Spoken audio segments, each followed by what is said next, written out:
Hello everyone. तो आज की हमारी ग्रुप है बाजरे के बारे में सब कुछ डिस्कस करेंगे। जो स्टूडेंट्स एचयू यूनिवर्सिटी या फिर बीएससी एग्रीकल्चर कर रहे हैं उनके लिए एक बहुत ही इंपॉर्टेंट क्रॉप हो जाती है बाजरा, क्योंकि खरीफ क्रॉप है और सीरियल्स में भी एक बहुत अहम रोल होता है इसका। तो स्टार्ट करते हैं बाजरा से। बाजरा का साइंटिफिक नेम होता है पेनिसेटम ग्लैकनम या पेनिसेटम अमेरिकनम। राइट। बाजरा का साइंटिफिक नेम होता है पेनिसेटम अमेरिकनम। डिप्लोइड स्पीशीज है, इसीलिए क्रोमोसोम नंबर होता है 2n = 14। पहला क्वेश्चन तो यहीं से आ जाता है कि बाजरा का साइंटिफिक नेम क्या है। तो बाजरा का साइंटिफिक नेम है पेनिसेटम अमेरिकनम। दूसरा क्वेश्चन आ जाता है कि डिप्लोइड स्पीशीज़ है, हैप्लोइड स्पीशीज़ है, टेट्राप्लोइड, कौन से स्पीशीज़ है। तो बाजरा जो है एक डिप्लोइड स्पीशीज़ है, 2n = 14। इसके बाद है bajra is known by different names like cattle millet, candle millet. बाजरा को अलग अलग नाम से अलग अलग जगह पे जाना जाता है, जैसे कि cattle millet, candle millet, dark millet, spiked millet etcetera. बाजरा के अंदर मिनरल सबसे ज़्यादा क्वांटिटी में मिलते हैं। उनका परसेंटेज पूछ लेते हैं पेपर में कि कितना परसेंट होता है। तो मिनरल्स मिलते हैं 2.7%। जितने भी सीरियल्स होते हैं, सीरियल्स यानी कि जो अनाज के दाने हो गए, गेहूँ, चावल, इन सब में सबसे ज़्यादा मिनरल्स जो मिलते हैं बाजरा के अंदर मिलते हैं। कितने मिलते हैं? 2.7%। प्रोटीन कंटेंट बाजरा के अंदर कितना होता है? प्रोटीन कंटेंट होता है 11 to 12%। और फैट कंटेंट कितना होता है बाजरा के अंदर? 5%। तो मिनरल्स होता है 2.7%, प्रोटीन होता है 11 से 12% और फैट होता है 5%। उसके बाद आ जाता है कार्बोहाइड्रेट परसेंटेज की। कार्बोहाइड्रेट कितने होते हैं? ये कुछ क्वेश्चन है जो नेमराज सुंडा की बुक में नहीं दिए गए हैं, लेकिन इंपॉर्टेंट पर्सपेक्टिव है तो आपको ये पढ़ने चाहिए। तो कहाँ पे आ गए थे हम? कार्बोहाइड्रेट। कार्बोहाइड्रेट लगभग सभी सीरियल्स में 70% होता है। राजस्थान जो है फर्स्ट स्टेट है। राजस्थान कौन सा है? फर्स्ट स्टेट है। किसके एरिया में भी और प्रोडक्शन में भी? बाजरा के एरिया और प्रोडक्शन दोनों में ही पूरे इंडिया में फर्स्ट नंबर पे आता है राजस्थान। अब एक और क्वेश्चन हो जाता है कि पूरे इंडिया का कितना टोटल जो है, राजस्थान कितना एरिया कवर करता है पूरे इंडिया का बाजरा में? तो 50% एरिया जो है बाजरा कवर करता है पूरे इंडिया का। और प्रोडक्शन देखें तो कि पूरे एरिया में सबसे ज़्यादा, मतलब टोटल जो प्रोडक्शन होती है इंडिया में बाजरा की, तो उसका 38% राजस्थान से आता है। राइट। तो एरिया टोटल जो बाजरा का इंडिया में है उसका 50% राजस्थान में है। और जो प्रोडक्शन बाजरा की हो रही है उसका 38% जो है वो प्रोडक्शन है राजस्थान में। In pearl millet, the roots coming out of the second and third nodes provide support to the plant and are called prop or brace root. तो बाजरा में क्या होता है, अलग अलग रूट्स आती हैं। फॉर एग्जांपल प्लांट है तो प्लांट की first layer, second layer, third layer, roots की अलग अलग लेयर्स होती हैं। तो जो सेकंड एंड थर्ड नोड पे से जो रूट निकलती है वो प्लांट को सपोर्ट प्रोवाइड करती है। उन रूट्स को बोलते हैं प्रोप और ब्रेस रूट्स।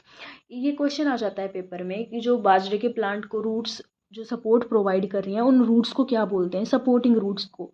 तो प्रोप और ब्रेस रूट्स।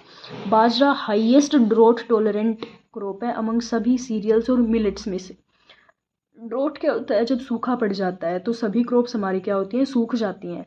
लेकिन बाजरा जो है सबसे ज़्यादा टॉलरेट कर सकता है किसको? ड्रोट को। तो ये भी कॉम्पिटिटिव क्वेश्चन है कि हाईएस्ट ड्रोट टॉलरेंट क्रॉप कौन सी है, तो कौन सी है वो? बाजरा। या फिर साइंटिफिक नेम भी दे सकते हैं कि कौन सी क्रॉप है, तो पेनिसेटम ग्लैकनम या अमेरिकनम, या अलग अलग वेराइटीज़ हो सकती हैं, but the point is pennisetum. Okay. Among the cereals, water requirement for pearl millet is lowest but sensitive to water logging. बाजरा के लिए जितने भी सीरियल्स होते हैं सभी में जो बाजरा की वाटर रिक्वायरमेंट है वो सबसे कम होती है, क्योंकि जैसे मैंने बताया कि सूखे को झेल सकता है तो वाटर रिक्वायरमेंट तो अपने आप ही कम हो गई। तो वाटर रिक्वायरमेंट इसकी लोएस्ट होती है। कितना पानी चाहिए होता है इसको? 250 से 500 mm तक इसे पानी चाहिए होता है, but sensitive to water logging. अगर पानी खड़ा हो गया तो फिर ये मर जाएगा। सीधी सी बात है कि पानी अगर कम चाहिए, अगर पानी चाहिए ही कम, तो पानी भर जाएगा तो फिर वो मर ही जाएगा। नेक्स्ट पॉइंट है in pearl millet the inflorescence is predominantly spike and ear. इसमें ये बताया गया है कि पर्ल मिलेट की जो इन्फ्लोरेसेंस होती है, जो गुच्छा आता है सीड बनने से पहले, उसको क्या बोलते हैं? स्पाइक या हेड। स्पाइक या हेड, स्पाइक या हेड। इसके बाद होता है कि पर्ल मिलेट जो है प्रोटोगाइनस है इन नेचर। प्रोटोगाइनस का क्या मतलब होता है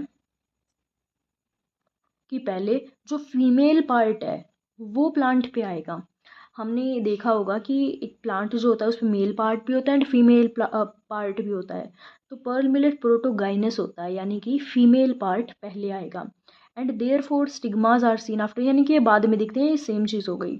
सीड रेट कितना होता है इसका, अगर डायरेक्ट सोइंग कर रहे हैं हम ब्रॉडकास्टिंग मेथड से या किसी भी मेथड से डायरेक्ट अगर सोइंग कर रहे हैं तो 4 से 5 kg पर हेक्टेयर।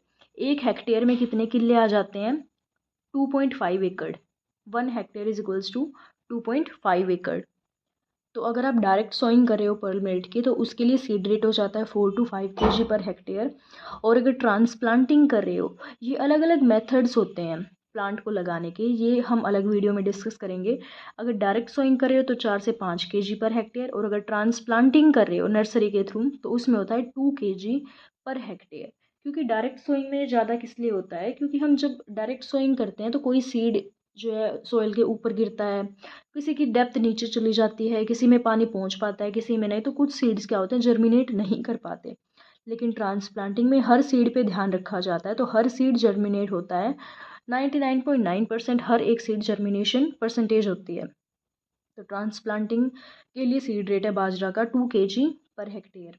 इसके बाद इसकी वेराइटीज़ जो कि इम्पोर्टेंट हैं हर एक पर्सपेक्टिव से। तो वेराइटीज़ में सबसे पहली आती है HB1। HB1 हाइब्रिड बाजरा 1, ये पहली हाइब्रिड वैरायटी है किसकी, बाजरा की। लुधियाना में ये सबसे पहले आई थी। कौन से ईयर में आई थी, 1965 में। इसके बाद कुछ वैरायटीज़ है जहाँ पे भी आपको बी दिख जाए, ये एक ट्रिक है याद करने की वैरायटीज़ को। हाइब्रिड बाजरा हो गया, या फिर PHB, HHB, HC, HC10, HC20, बस एक ये दोनों एक्सेप्शंस है। इसके अलावा जहाँ पे भी आपको HHB यानी कि बी दिख जाए, बी मतलब बाजरा, तो वो किसकी वैरायटी होगी, बाजरा की। जो लाइसिन कंटेंट है वो बाजरा के अंदर लो होता है। इसके बाद एक क्वेश्चन आपको देखने को मिलता है कि IARI जो कि एक एग्रीकल्चरल इंस्टीट्यूट है, इंडियन एग्रीकल्चरल रिसर्च इंस्टीट्यूट, इससे भी बहुत सारे क्वेश्चंस आते हैं। इसको भी हम अलग वीडियो में अलग से सेपरेटली कवर करेंगे। ये आता है यहाँ पे क्वेश्चन कि IARI से कौन सी वेराइटीज़ रिलीज़ हुई हैं। तो IARI से वेराइटीज़ जो रिलीज़ हुई हैं वो है HHB 67 और पूसा मोती और BJ 104। ये आपको याद रखने की ज़रूरत है। और जो HB1 है ये फर्स्ट हाइब्रिड वैरायटी है, लुधियाना में रिलीज़ हुई है। कौन से ईयर में, 1965 में। PAU एक पंजाब एग्रीकल्चरल यूनिवर्सिटी है लुधियाना में, वहाँ पे ये रिलीज़ हुई है। किस किस का क्रॉस है ये, it's a cross of Tift 23A और BIL 3V। ये इतना ज़रूरी नहीं है, but the main point is HB1 पहली हाइब्रिड वैरायटी है। इसके बाद है टिफ्ट 23A1। ये वैरायटी थोड़ी याद रखने की ज़रूरत है क्योंकि ये first male sterile line of pearl millet है। अगर आपको ये कंसेप्ट जानना है कि मेल स्टेरिलिटी फीमेल स्टेरिलिटी क्या होती है तो please comment down below, I will make a separate video on it. So Tift 23A जो है first male sterile line of pearl millet है। इसके बाद जो बाजरा है वो एक शॉर्ट ड्यूरेशन क्रॉप है, यानी कि फ्लावरिंग के टाइम पे इसे लेस देन 12 आवर्स की लाइट चाहिए। तो लगभग जितनी भी खरीफ क्रॉप्स होती हैं वो सभी कौन सी होती हैं, शॉर्ट ड्यूरेशन क्रॉप्स होती हैं। एक C4 प्लांट है ये। C4 प्लांट कौन से होते हैं, जिनमें सबसे पहला जो प्रोडक्ट है वो कौन सा बनता है, ऑक्सैलोएसिटिक एसिड। तो एक बार रिवाइज कर लेते हैं। बाजरा का नाम क्या है, पेनिसेटम ग्लैकनम। इसका बोटेनिकल नेम है पेनिसेटम ग्लैकनम या पेनिसेटम अमेरिकनम। डिप्लॉयड स्पीशीज़ है, यानी कि 2n is equals to 14। Family इसकी कौन सी है, ग्रामिनी पोएसी, या जो कि सीरियल्स की फैमिली होती है, ग्रामिनी पोएसी या फिर ग्रास फैमिली। इसके बाद ओरिजिन इसका अफ्रीका है। क्रोमोसोम नंबर वही 2n इज इक्वल्स टू 14 है। प्रोटीन कंटेंट इसमें 11.5 या 12 मान लो, यानी कि ऑलमोस्ट 12 होता है। फैट कंटेंट 5% होता है। कार्बोहाइड्रेट 17% होता है और सबसे ज़्यादा मिनरल्स मिलते हैं इसके अंदर, कितने, 2.7। इसके बाद राजस्थान जो है एरिया और प्रोडक्शन दोनों में फर्स्ट है। पूरे इंडिया में जो एरिया है बाजरा का वो 50% राजस्थान कवर करता है, और जो पूरे इंडिया में प्रोडक्शन होती है बाजरा की उसका 38% कहाँ से आता है, राजस्थान से। एक ये C4 प्लांट है, और climate condition hot and arid चाहिए इसको। हाईएस्ट ड्रॉट टॉलरेंट क्रॉप है। और कुछ वेराइटीज़ हैं जैसे कि HB1 जो कि फर्स्ट हाइब्रिड वेराइटी है, लुधियाना 1965। बस। इसके बाद टिफ 23 A1 ये मेल स्टेरलाइन लाइन है पर्ल मिलेट की, ये वैरायटी है, याद रखनी है। इसके बाद जो रूट्स होती हैं उनको क्या बोलते हैं, प्रोप एंड ब्रेस्ट रूट्स, जो उसको सपोर्ट करती हैं। प्रोटोगाइनस इन नेचर है, यानी कि पहले फीमेल पार्ट आता है इस प्लांट पे। स्पाइक और हेड इसकी इन्फ्लोरेसेंस को बोलते हैं। सीड रेट डायरेक्ट सोइन के लिए 4 से 5 kg है, ट्रांसप्लांटिंग के लिए 2 kg है। और जहाँ पे भी ये एक ट्रिक सी है कि जहाँ पे भी बी आ जाए, HB, HHB, PHB, HC10, HC20, ये दोनों बस एक्सेप्शन है। जहाँ पे भी बी आ जाए वो बाजरा की ही वैरायटी है। तो that's all about bajra. I think कुछ बचा नहीं है, और अगर कुछ बचा हुआ हो तो प्लीज़ कमेंट डाउन बिलो ताकि वो चीज़ कवर हो सके। या थैंक यू।